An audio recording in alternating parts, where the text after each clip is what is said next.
This week we're starting our next unit, which is the study of trigonometry.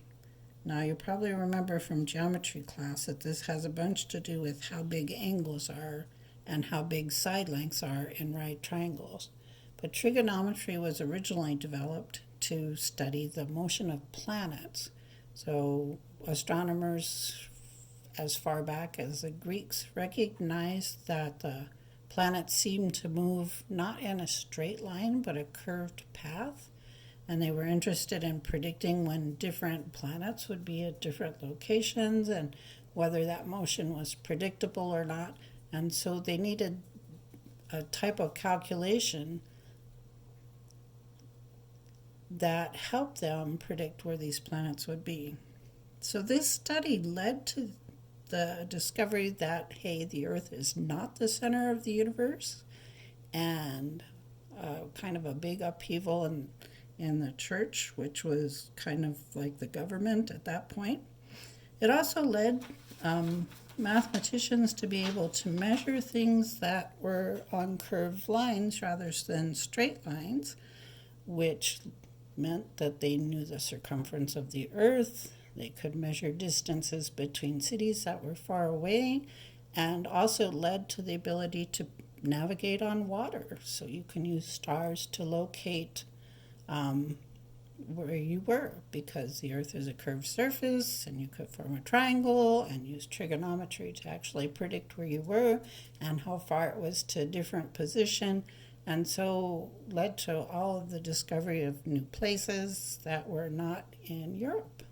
And if you want to think about it, it actually led to places from Indonesia, from China, so all across the planet. Trigonometry really opened up and led to where we are now. So what you are going to do today is take a look at right triangles. We're going to start with right triangles, and I'll tell you right off the bat that trigonometry is not just for right triangles, but you won't study those until you get to pre-calculus. All of our studies will be based on right triangles. And the number one problem that I've seen students have with trigonometry is being able to say, where's the opposite side, where's the adjacent side, where's the hypotenuse? Now there's going to be about half of you that say, I already know how to do this, I already did it, I'm good at it.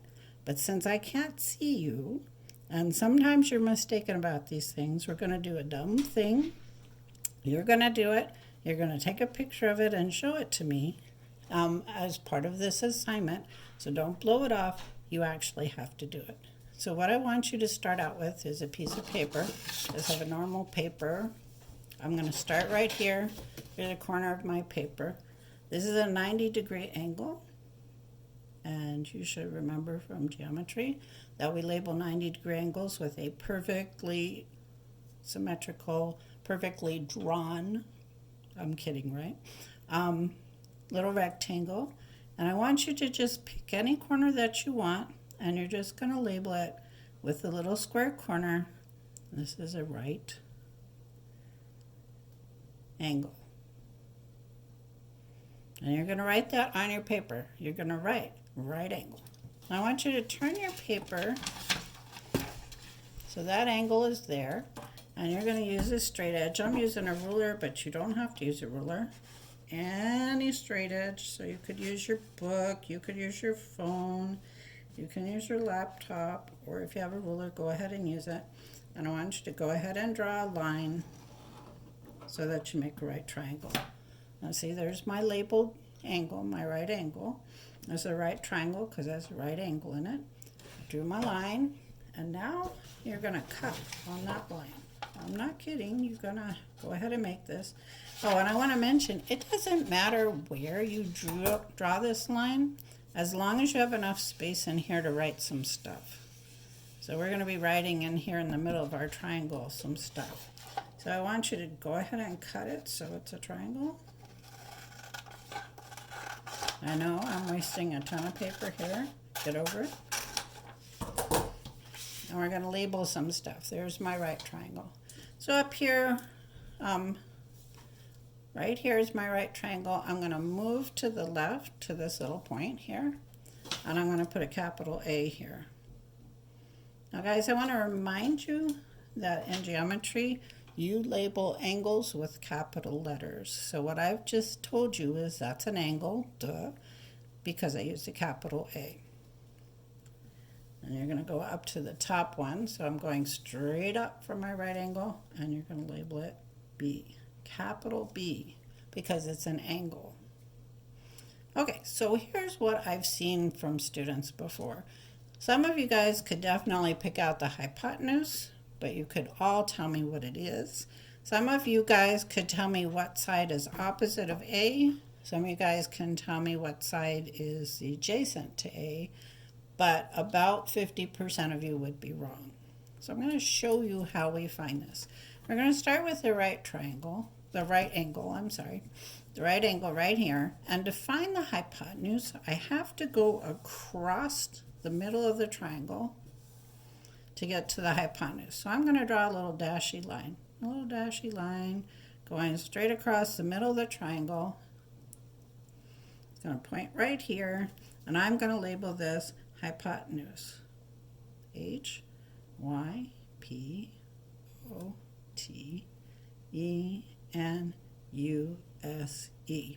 You do it also. Now, you know from geometry that sometimes this gets turned around. It'll be like this, or it'll be like this. It doesn't matter. The hypotenuse, you always start at the right angle, no matter where it is, the little square corner, go across the middle, and that side is a hypotenuse. And you might notice that it's always the longest side in the triangle also. Okay, that's our hypotenuse. Now we're going to focus on angle A to start out with. So if we were doing a trigonometry problem and we were talking about angle A, the first thing that we would want to know is where's the side that's opposite of angle A? Well, that's pretty easy to pick out unless I start turning it upside down and doing it this way or that way. So I'm going to show you how to always find the side opposite angle A. You put your finger on the A, and then you take your other finger across the middle of the triangle, and whatever side you come to across the middle of the triangle, that gives you the opposite side. So I want you to draw a little dashy line going across there, all the way across, and we're going to label that opposite. Now it doesn't matter which way this triangle points, I would still find angle A and go all the way across the middle of the triangle, and that would be the opposite side. I could turn my triangle like this, and I'm still going to find angle A, even though it's upside down, go across the middle to the opposite side.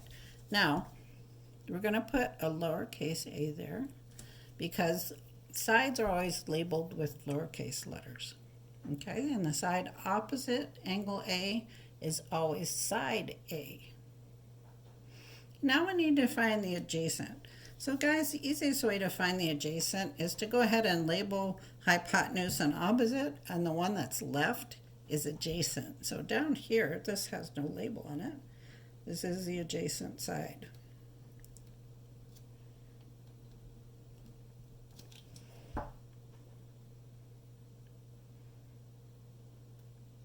Okay, and you can see that this is opposite angle B, a capital B. If I came across the middle, it's opposite angle B, so it is side lowercase b. In general, your right angle is always labeled C, and that's a capital C for my angle. So the hypotenuse, since it's opposite from that angle, is labeled lowercase c. Okay, I want you to have all these labels on your paper, and you are going to take a picture of this and send it to me, but we're not done yet. There's some things that you know about this triangle that I want to remind you. So right in the middle here, I'm not putting on my little dashy lines, I'm going to write Pythagorean theorem.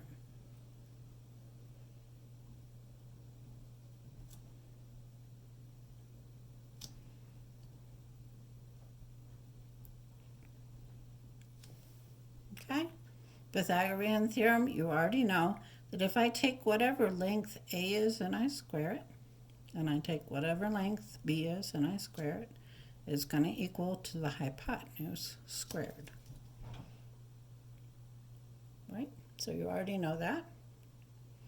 And over here, we're going to go ahead and write, so,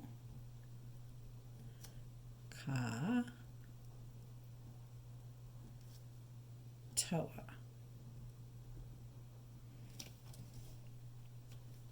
Okay, now this is the part that you're going to remember from geometry. Pythagorean theorem you probably learned in middle school. It's not really trigonometry, but this SOHCAHTOA, or magical saying that we have learned, is trigonometry. So just to remind you,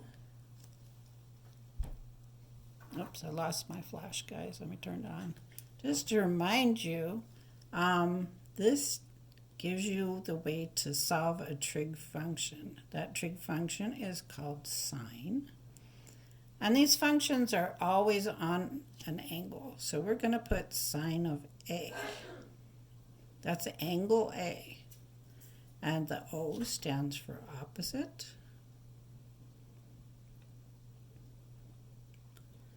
And the H stands for hypotenuse.